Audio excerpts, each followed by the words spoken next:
जय भीम। नमो बुद्धाय साथियों। दोस्तों, बाबा साहब हमेशा नीले रंग का कपड़े क्यों पहना करते थे? और आप लोगों ने देखा होगा कि बाबा साहब हमेशा नीले रंग के सूट बूट में होते थे। और आप लोगों ने यह भी देखा होगा कि जब भी कोई दलित रैली या मूवमेंट्स होता है उसमें भी नीला रंग दिखाई देता है। दोस्तों, वीडियो शुरू करने से पहले हम बाबा साहब के बारे में कुछ जानकारी बताने जा रहे हैं। दोस्तों, जिस समय बाबा साहब ने जन्म लिया था उस समय में जातिवाद का बोलबाला बहुत अधिक था और उस समय में दलितों पर बहुत ज़्यादा अत्याचार होता था। और बाबा साहब भी दलित जाति के थे जिनका जन्म महार जाति में हुआ था। दलित जिन्हें चमार कहा जाता है और उन्हें अछूत समझा जाता था। अगर धोखे से भी दलित आदमी ने दूसरी जात वालों को छू लिया तो उसे अपवित्र माना जाता था और उससे अपने आप को गंगा जल में साफ करना पड़ता था। और यह सब कुरीतियाँ बहुत ज़्यादा फैली हुई थी और दलित भी अपने आप को अछूत ही मानता था और दलितों को मंदिर में प्रवेश करना वर्जित था। और दलित मंदिर में प्रवेश कर भी लेता था तो मंदिर अपवित्र हो जाता था।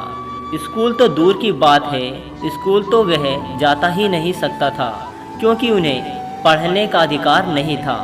अब आप ही बताइए दोस्तों, आप तो जानते होंगे कि बाबा साहब बहुत ज़्यादा पढ़े लिखे थे और उन्होंने भारत का संविधान भी लिखा था। बहुत सोचने की बात है कि एक दलित आदमी उस समय में कैसे इतनी पढ़ाई कर सकता था। कैसे एक दलित आदमी ने भारत का संविधान बनाया जिसे आज पूरा देश मानता है, जबकि इस बात का श्रेय बाबा साहब के पिताजी को जाता है जिन्होंने ब्रिटिश आर्मी में नौकरी करते हुए भी बाबा साहब की पढ़ाई पूरी की। अब ब्रिटिश क्रिश्चियन थे, वो इस बात को नहीं मानते थे कि जात पात, छुआछूत और भेदभाव भी कुछ होता है।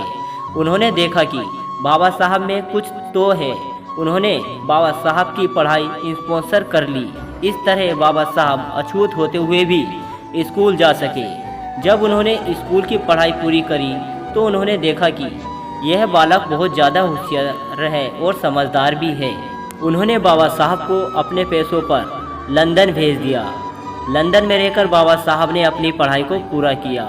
वहां जाकर बाबा साहब ने देखा कि यहाँ पर तो कोई दूसरा समाज है, यहाँ तो ऐसा कुछ भी नहीं है जैसा कि हमारे देश में होता है कि यहाँ ऊंच नीच, भेदभाव, छुआछूत जैसी कोई भी कुरीतियाँ नहीं हैं। बाबा साहब ने लंदन में रहकर बहुत कुछ सीखा और फिर भारत में आए। उन्होंने दलितों के लिए काफ़ी संघर्ष किया, अपना पूरा जीवन दलितों के खिलाफ लगा दिया। तो दोस्तों, आपको यह जानकारी कैसी लगी हमें कमेंट करके ज़रूर बताएं। जय भीम।